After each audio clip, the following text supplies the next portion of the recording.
Views expressed on this program are those of the hosts, guests, and callers, and are not necessarily those of this station, its management, or other advertisers. You're listening to Transformation Talk Radio.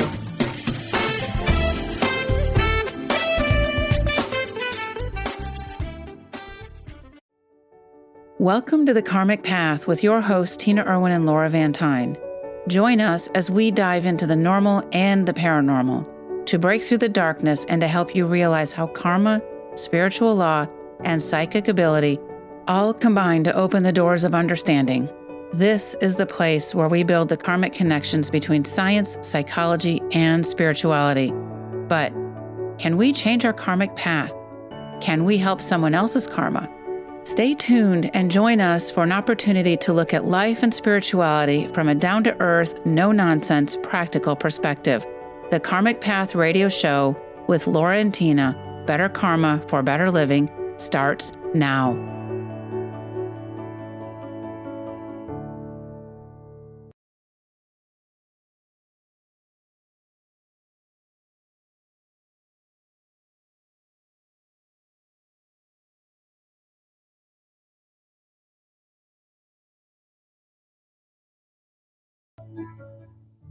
Welcome, everyone, to the Karmic Path. I'm Tina Irwin, and I'm here with my cohort, Laura Van Tyne. And we have some very exciting news to share. We've been listening to some of the things that you've been saying, the questions you've been writing in about. And because of your questions and the support of Dr. Pat and the whole staff at TTR, we're thrilled about some upcoming news that we can't wait to share with you. It's kind of like Christmas. I'm like, I want to tell them now, but I can't. No, cool your jets, kid. You can't tell them yet. All right. Yeah, we're pretty excited, and we're very excited for your support and also the support of the station too. So we look forward to sharing that with you soon. Laura and I always talk about that our passion is karma. And our overarching passion, however, is teaching the living to help the dead. I know that's such an odd job. Who puts that on their business card? It's such a sexy title.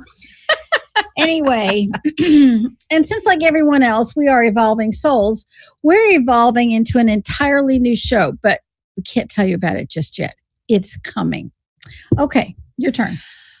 All right. So this show is about soul evolution, but we're going to back it up a little bit to families and parenting, because families are our biggest learning schoolhouse that we have when it comes to soul evolution. And the first thing we're going to start out with is that we pick our parents.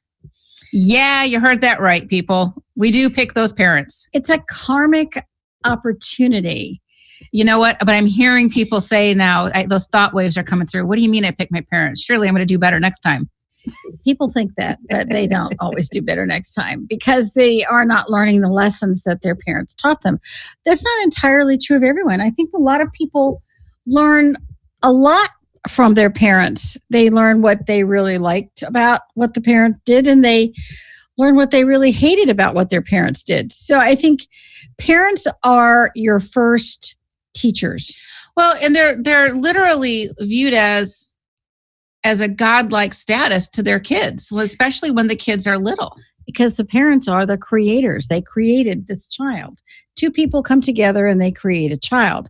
Even if it's an adoption, someone has to initiate the action to bring a child into a family. And this is all part of that individual's soul evolution. So, Laura, let's talk about what constitutes soul evolution. All right. So we have a book out that you've heard, Soul Evolution, Past Lives, and Karmic Ties. And in this book, we outline the main components of what comprises a soul's evolution or de-evolution. We don't always ascend to higher and higher levels. Well, it would be great if we could go to spiritual school.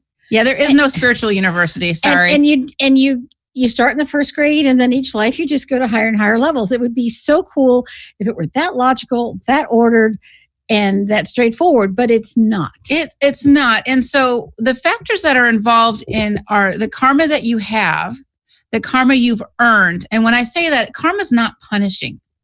Karma can be a reward as well. It can be an elevation in your soul status. We talk about also the role that past lives have in our soul evolution. Well, for instance, this life will be a past life at some point, and I will wish we had done more. I know. She's such a slave driver. I know it. So what you did in your past lives is that ripple effect that's going to echo forward. Our past lives stay with us, and all of our experiences of those past lives are what comprise us, our personalities, and all of these things about us. It's a cumulative effect. So you mean I was hammered in a past life? That's why I'm so short. You know what? I probably was the one hammering you. So we've got our karma, our past lives, soul frequency, that level at which everything vibrates in the universe. Rocks to crystals to people to animals. We know some people who are rocks. We do. They're dense. You should see her driving down the freeway. There's a rock in the river, she says. And she's speeding down 95 miles an hour. All my cop friends, you did not hear that. No. I don't ever. She doesn't go that fast. Thank God. So soul frequency are free will choices. And this might be one of the biggest components of our soul evolution, is that as a human being, a spiritual being, we have free will to make these choices. With that, we also have our soul purpose and soul missions. And sometimes a soul purpose can be as simple as surviving childhood. And a soul mission can be something as large as doing something astounding, like changing the world or inventing something, or, being an Abraham Lincoln, or, Mother Teresa or something. Or somebody who invents, Christian Barnard, who invented the artificial heart and started the first heart transplants. In other words, is your mission to do something that changes the world, or is your purpose in life just to get through this life and either live a whole life and not take your own life? Because we see that with many people who have taken their own life in past lives. The next life is an opportunity to live that life all the way. And sometimes that is that soul's biggest challenge. That's not right or wrong or good or bad, or a good or bad judgment. It's an experience. It's an experience, and it's just each life is an opportunity. And then you have the soul evolution status. Where are you on the scale of evolution? Can I call it a food chain, or would that be sacrilegious? It's sacrilegious. Okay, no food chains. Soul evolution status. What does that really mean? What do you think it means? It's just where we're at in our progress, and our status fluctuates. It ebbs and flows. It goes up and down, takes twists and turns. We said, as Tina likes to say before on the show, that life happens when you're busy making other plans. You plan to do A, but then this thing comes and T-bones you, and now you've got to, alter your course. It happens. How we act and react to those things is a part of our soul evolution status. And let's give an example of that, because I think this is a really critical thing. If every time an event happens, you have a knee jerk and you just fly off, that would be maybe a slightly lower evolution. But something happens and you step back a little bit and say, okay, let's look at this. Let's take a step back. Let's think about it. Let's process it. Why did this happen? What can we learn? How do we process it? Who can help us with this? How can we move forward with some level of wisdom and grace? That person's going to be at a little bit higher soul evolution status, and the person says, I want to just knock that other individual through a wall. You may feel like that, but it's how you react to those emotions that separates people. And thinking about these things, even when you're contemplating past actions, let's say you did something that you weren't particularly proud of, but as you sit back and you reflect on it, how could I have done something differently? Or how could I have, not choked my boss or whatever that was? What could I have done differently? Or how could I have, done something to make a difference to change that outcome? Because if you go back to past events in your life and you think about these things, it's going to give you the fortitude you need for when karma hands you another platter of bad boss. Because the next time that bad boss is going to be worse, because karma keeps presenting these experiences. So that takes us to the next part of soul evolution, which is current life experience. So if you were presented with various events and you reacted badly each time, and each time it got worse. You hear some women say, oh, I have a tendency to pick really bad actors, bad guys. Or some guys will say, I married my mother. I married my wife. Whatever, again, over and over again. What am I going to learn? Well, there is no time like the present to learn that. Right. And so your karma is going to continue to give you opportunities. And one of the other enormous factors, which is really sort of the true element of the whole discussion today, are early childhood experiences, because those experiences have a massive impact on how you and I and everybody else are going to respond. And when we talk about early childhood, I know hopefully many people have seen the show that's now no longer being aired, The Big Bang Theory.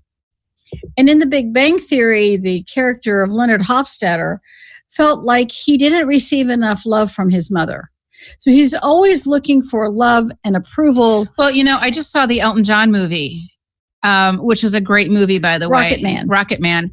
And in Rocket Man, his father could never hug or love him. And it didn't say it, but it was because his son was gay. And years later, Elton John visits his father and his new family, and he's got a couple of boys, and he could hug and love them. No matter how successful Elton was, it didn't matter. And so how does the soul seek to overcome a parent's lack of love, that shortcoming? Because that denial of affection is a form of abuse. And you say, well, I didn't lay a hand on him. Okay, no, you didn't. But you also didn't embrace him or a daughter for whatever reason. I knew one family where the grandfather hated one of the granddaughters. And I mean, this particular granddaughter is the sweetest person you'd ever want to meet. What happened there? Yeah, past life much, maybe. Who knows? So now you have this confluence of the past life situation, which now you're seeing repeated in early childhood with different people. And that's going to have an impact. For instance, my own father's father died when my dad was 7. Well, that early childhood loss of a parent had a staggering effect on him his entire life. And then he had a grandmother who beat him. And sorry. She keeps bumping things. All right. You know what? This is a good time to take a break. All right. Well, before we leave, I want to mention that when babies are born, they're not innocent of sins or darknesses, or they're not a blank slate. The truth is that we're all born in karma. And frankly, some people are born with a suitcase full of karma. Some are born with a semi-truck full of karma. Some people are born with freight trains of karma. And yet there are those people who are born with those cute little Kate Spade handbags of karma. And so what exactly does this mean? Well, we pick our parents for the lessons and experiences our souls need on that soul path. We also choose our parents so we can give them an opportunity to make wise choices with us. So when we come back, Tina, I want you to share that she has a really good, powerful story of a client of hers from years ago. And I want you to share that story because it talks about early childhood and how it impacts the current life. And these concepts are all in our book, Soul Evolution, Karmic Ties and Past Lives and Karmic Ties. And you are listening to The Karmic Path on Transformation Talk Radio. And please check out theoillounge.com when you get a chance.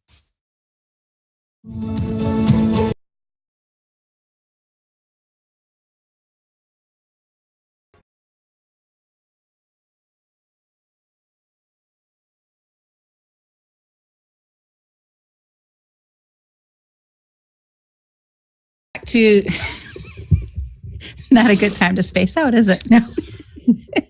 Hot mic. Welcome back to the Karmic Path, the radio show on Transformation Talk Radio. We are talking about soul evolution and early childhood experiences and how families can basically make us or break us. And Tina, you have an amazing story of a client that I think fits this show so well. Parents provide a foundation on many levels. And as we've said, the soul is made up of this whole variety of things as they're evolving.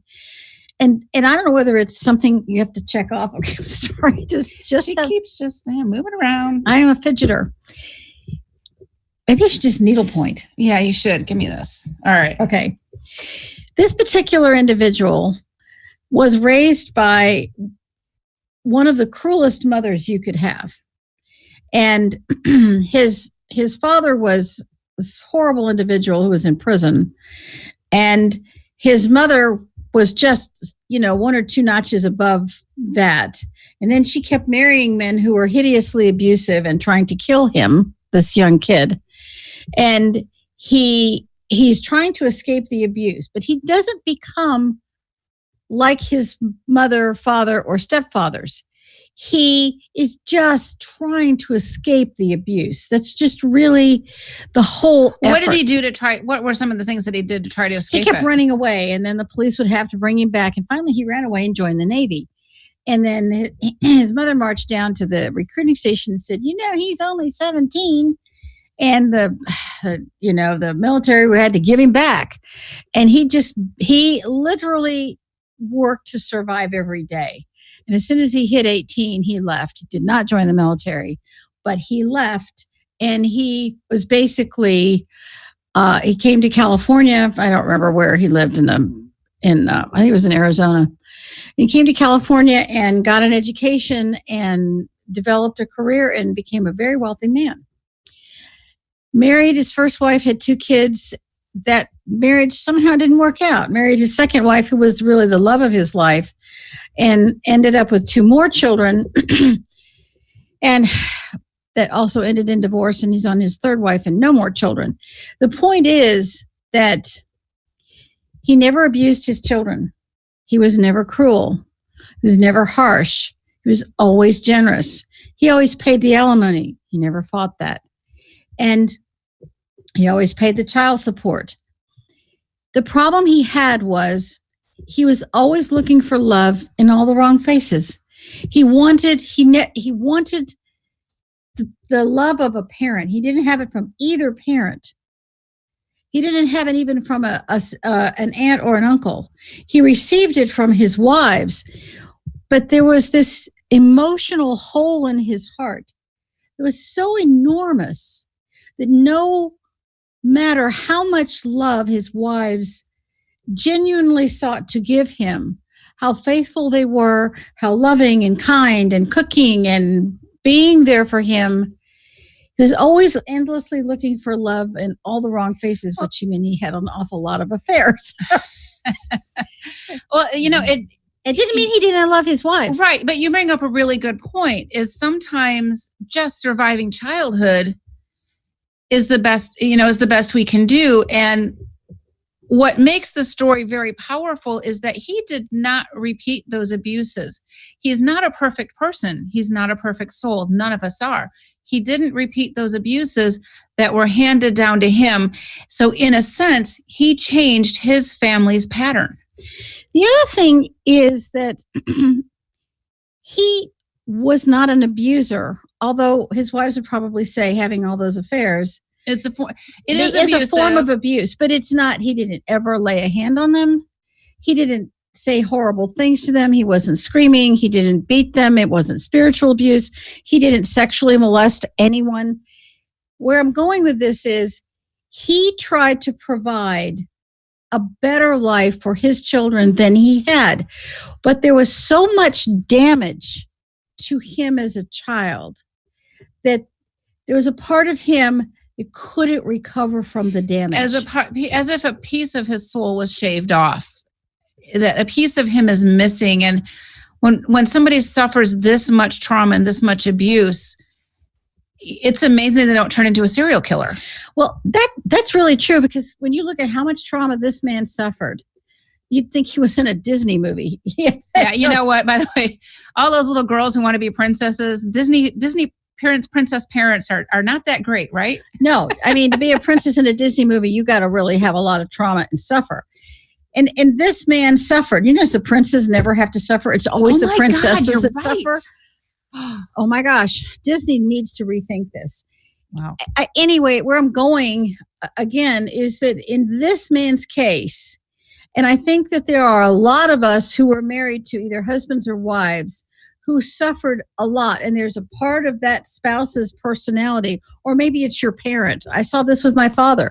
There was a part of him that was very fragile, and he didn't know how to fix it.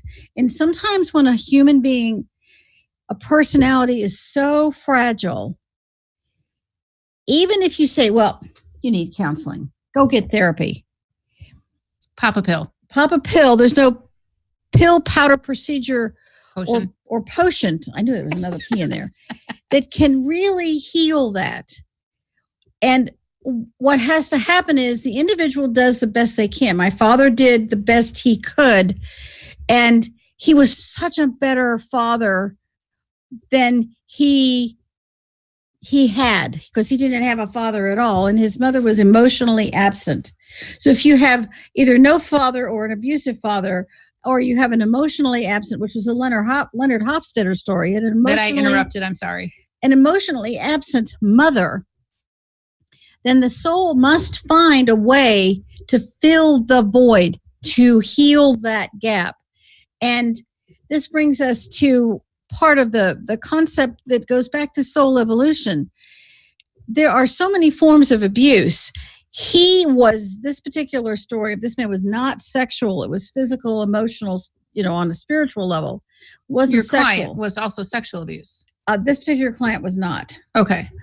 I've had clients who had sexual abuse, and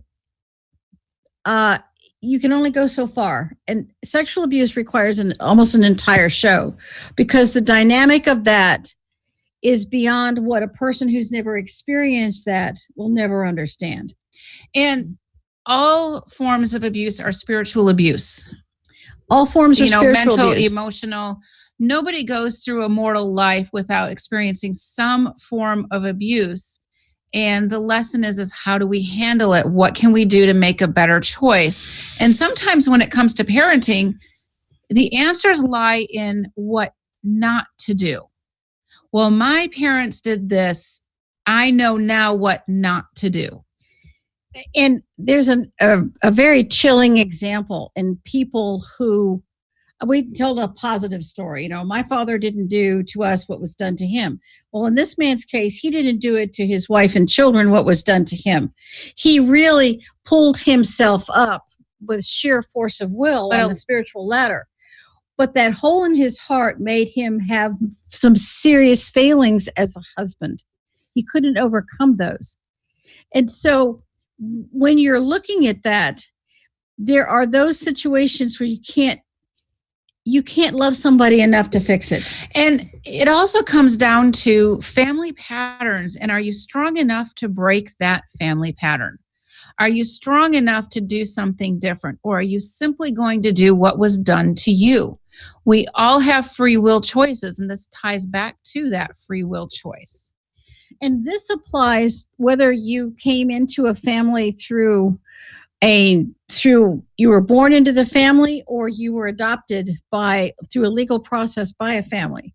All of those things really make a difference. And I think the point to remember is we all have imperfect parents. I mean, we just do. There are no perfect parents. There's no learning in perfection. I've heard that once or twice. Yes, there's no learning in perfection. And I think that when we're trying to understand our parents, and it's one thing to just reject your parents and say, oh my God, I got horrible parents. Okay, but karma put you together for a reason. Ignoring the lesson means you're ignoring it at your own peril, because karma will make you repeat that lesson again. If you don't get a handle on, all right, I had really imperfect parents. Let me make a list of what I can learn from them and how am I going to be different? And it can be something as simple as I'm not going to behave in the same way. Now, when we come back, Laura has one of the most astounding stories of how she helped a child overcome a staggeringly imperfect parent. Well, it's a little slightly, yeah, but And you're listening to The Karmic Path on Transformation Talk Radio, and we'll be right back.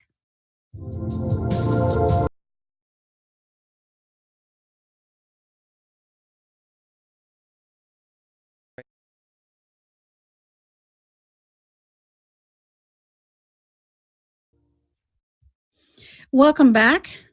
You're listening to The Karmic Path on Transformation Talk Radio. And Laura's going to start this section with a very interesting story about imperfect parents. well, and I debated this story or not, but then I realized it was on national TV. It was. It was. So if you go to, I think you could probably just Google it or YouTube it or something, but if you Google pink collar crimes, I was on that show. It was the inaugural show. It was the inaugural show. Yes. They liked the interview so much. The producer says, "We're going to make you the first show." Well, yeah, because you cannot make this stuff up. No, you can't. And so life is never boring. And so we have some neighbors across the street from us. This is about 7 years ago or so. And one day we had, well, the short, long story is I am coming home from school one day because the school was on lockdown and I couldn't volunteer. And so I come home and my neighbor across the street's like, "Hey, Laura, what's up?" And I'm like, "Not much." She goes, "What's up with the helicopters?" And I'm like, "I don't know. Some 5'2" woman's out robbing banks. It could be you for all I know," is what I tell my neighbor. And the joke was on me. That was my neighbor. She was the bank robber. And she was holding a duffel bag. And I mean, could it have just smacked me in the face any harder? No. Well, yeah, but you can't wrap your brain around that your neighbor would do that. Yeah, your neighbor's a serial bank robber. So she ended up robbing about 4 banks. They had a lot of financial issues, but I'm not going to justify bank robbing. Okay.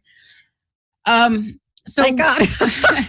Long story short is that when this happened, their little girl was 7 years old. And, this is the kind of mom that would tuck her daughter in bed every night, give her a kiss, read her a story, wake her up and take her to school, that kind of thing. And now all of a sudden, mom is gone. We have every news media outlet on the planet on our street. I couldn't walk up to my car without getting accosted, which was, by the way, in my driveway. I couldn't get the mail without somebody popping out of one of my bushes. I mean, it was so intense for weeks. But the issue became her little girl. And dad worked a lot of hours, and now dad's going to be working a lot more hours. And I told dad that I would, take the little girl in the mornings before, because he would have to go to work by like 5 a.m. And I said, just, we'll bring her over and she can sleep on the sofa and it's going to be as okay as we can make it. And so you didn't punish his daughter for the sins of the mother? No, absolutely not. And, what was interesting was that when this was coming down, I refused to be interviewed by the news stations because I didn't want to bring any more attention to this little girl. She's 7 years old. Her mommy is no longer there. Her mommy is no longer tucking her in bed at night. It was so traumatic. I refused to say anything. But one of my neighbors had said, "Oh, well, you should talk to Laura. She knows blah, blah, blah, blah, blah." And with that string of events, the media crafted a story that I never told. Imagine that. Can you imagine the media not telling the truth?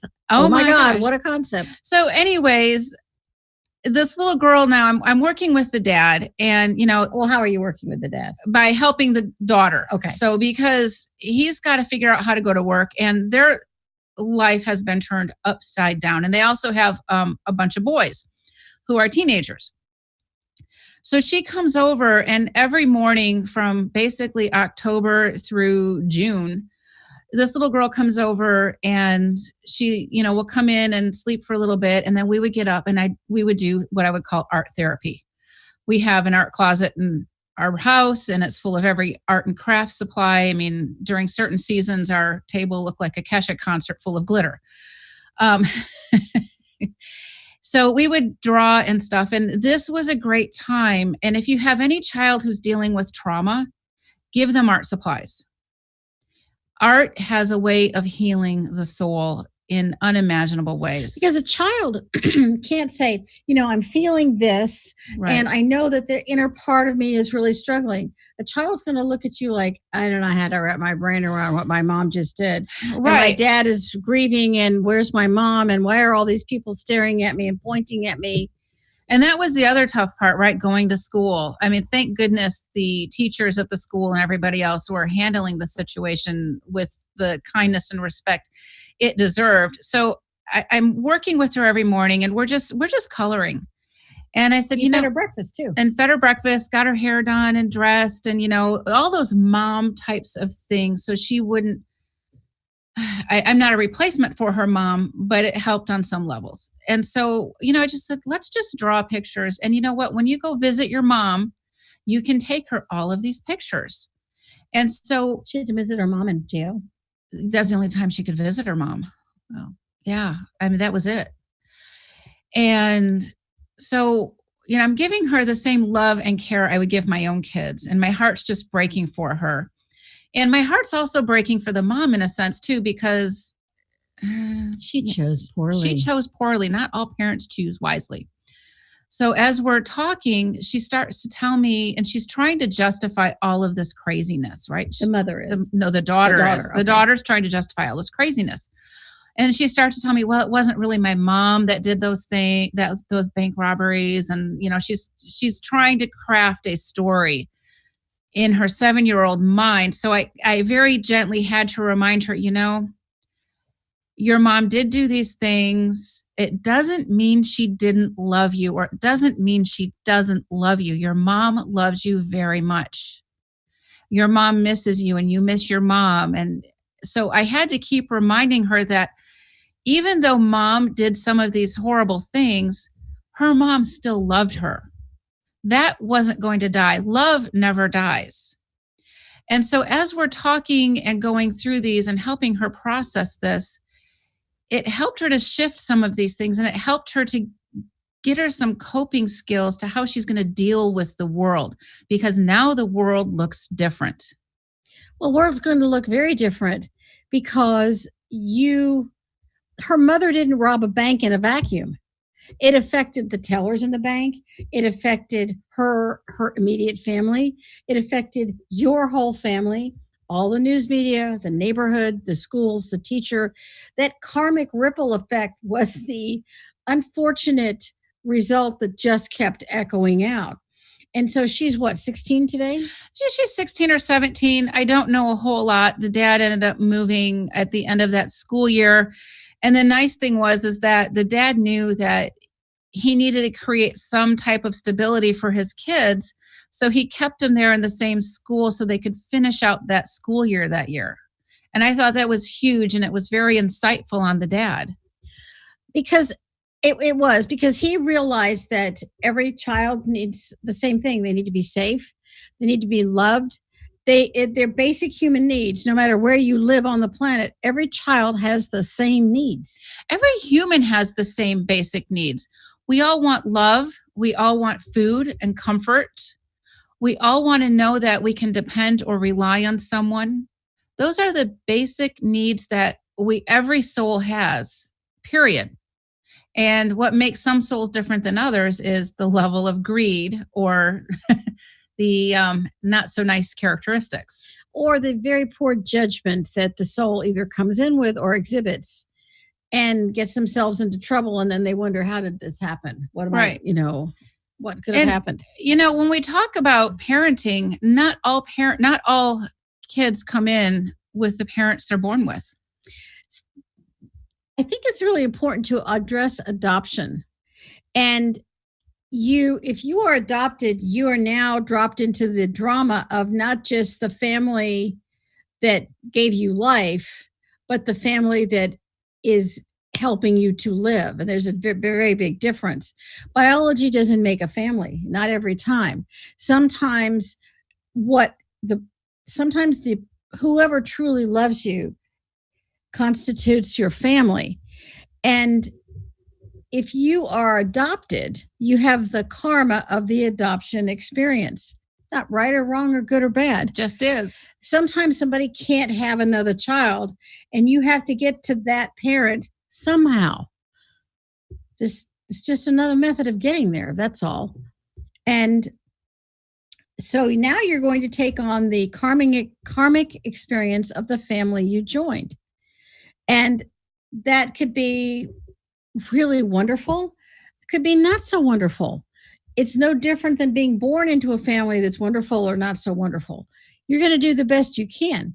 So if you're adopted, you're going to work out karma with these people. You have to make some adjustments. If you're adopted as an infant, you're really not going to know the difference. If you are adopted as an adult adoption, and sometimes that happens anywhere from... Yeah, I have a girlfriend who was adopted as an adult. Right. Yeah, and you know what?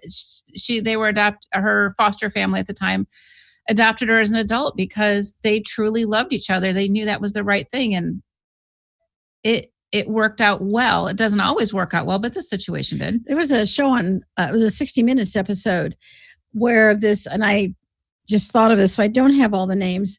This little kid was very, very angry. He was a black kid, very, very angry. And as he got older, he became very violent.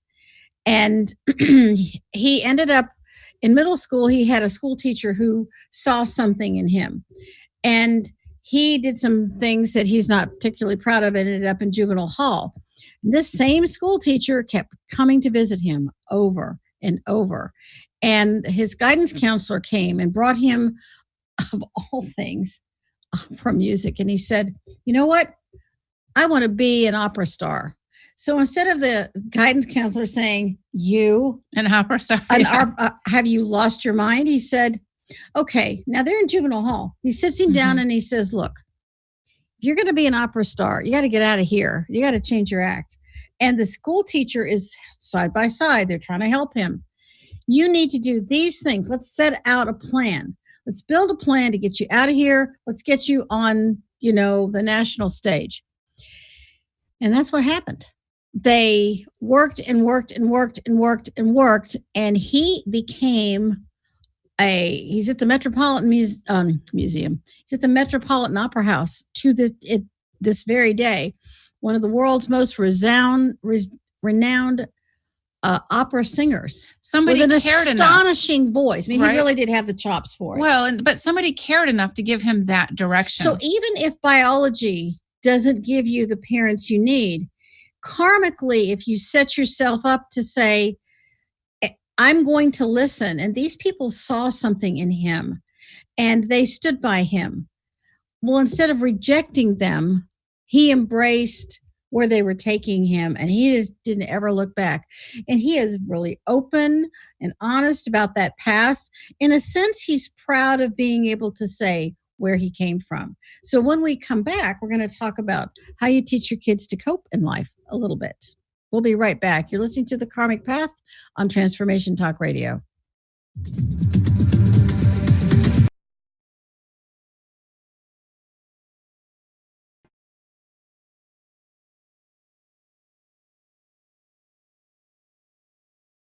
Radio show on Transformation Talk Radio. We're talking about soul evolution and early childhood experiences and how that sets us up for our karmic path.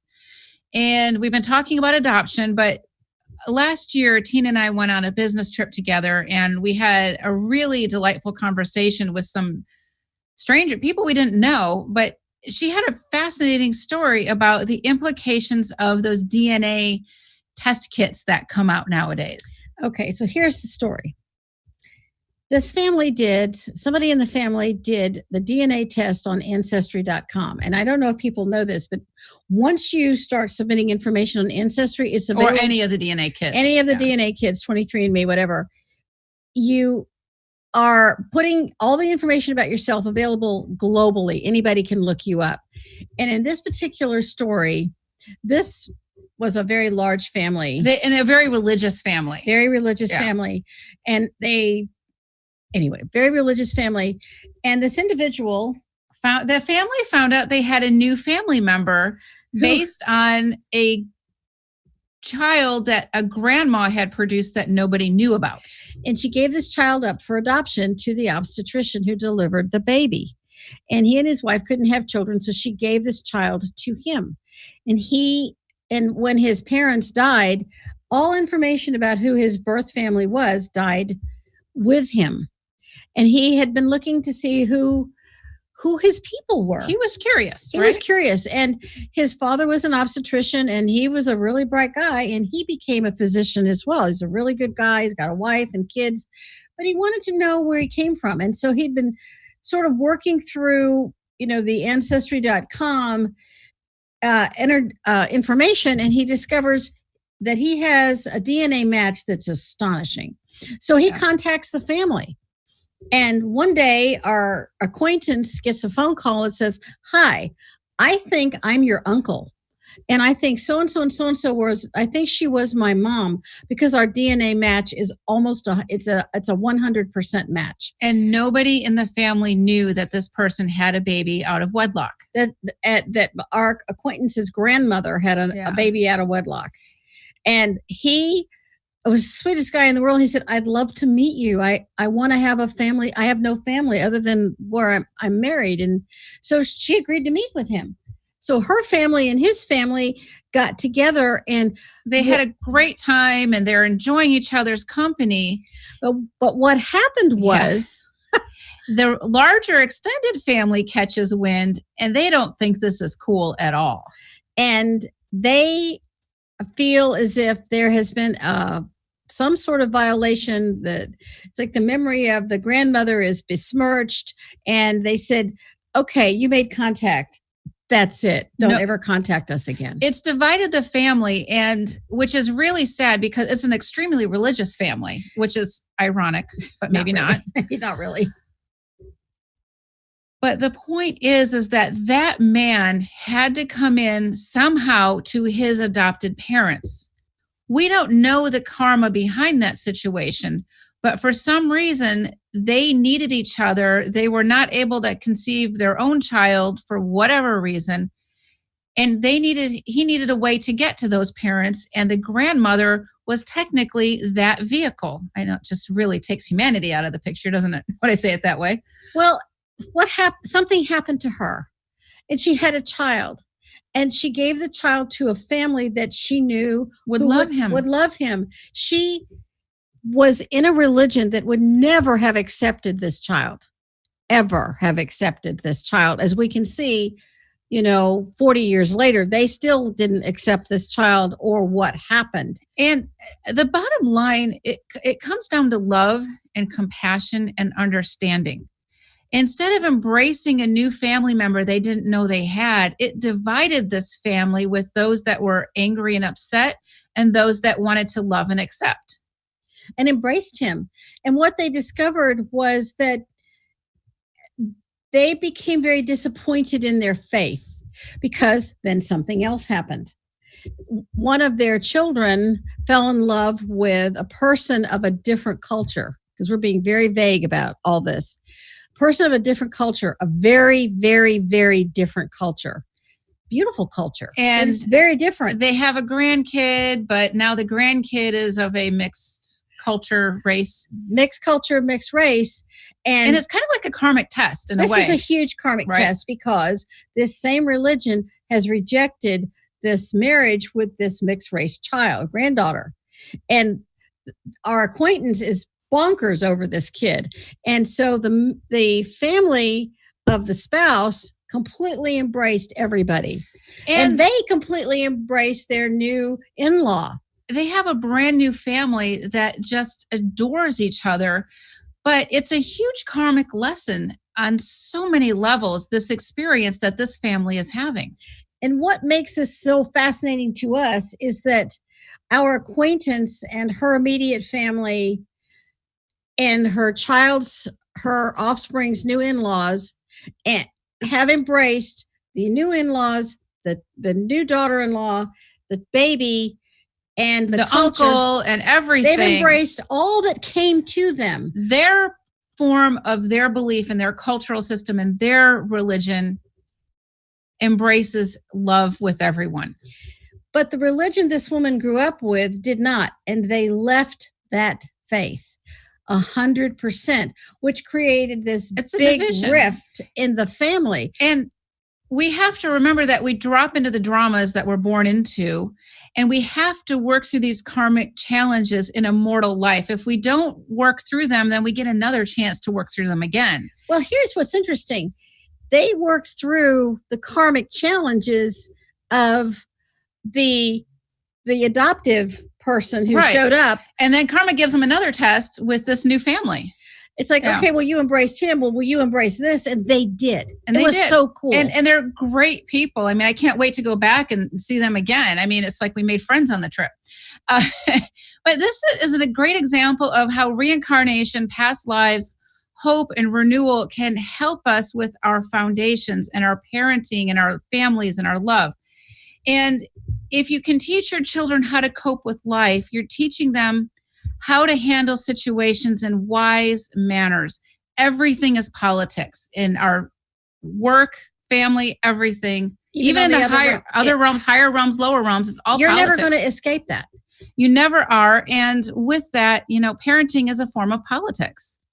And the more you can understand it, and the more you operate with ethics, maybe your parents didn't have ethics like the bank robber, but the more you operate with ethics, then you can be a better example for your children. Doesn't mean you're going to be perfect, but you're going to do the very, very best you can. The science of it is we live again and again because that's the energy of life. And the psychological ramifications is our foundation frames our view of life. Our traumas, our dramas, etc. And spiritually, our spiritual path can be defined on so many levels by the way we look at our foundation and how we build that foundation with our family and family histories. And with that, lovely listeners, we want to thank you for listening to the Karmic Path on Transformation Talk Radio. If you have a question or comment, contact us. And many of you have, which, by the way, we've really listened to on so many levels. Again, we're so excited. questions@thekarmicpath.com. And thank you to Kat Grebe, our amazing producer, and the Oil Lounge for sponsoring the show. And we will see you next week.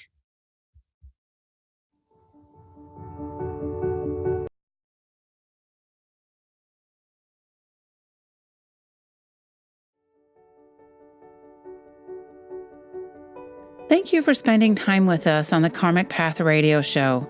Listen live every Thursday at 4 p.m. Pacific Time as we explore the fascinating elements of karma and how to make those critical connections between spirituality, science, and psychology. Both of us are seasoned psychics living ordinary lives in public education and the military. Tina and I both have a deep-rooted dedication to learning how the unseen world works and to share this knowledge. Learn how to create a heightened sense of understanding and karmic awareness for greater personal balance with the Karmic Path. For more information, visit thekarmicpath.com.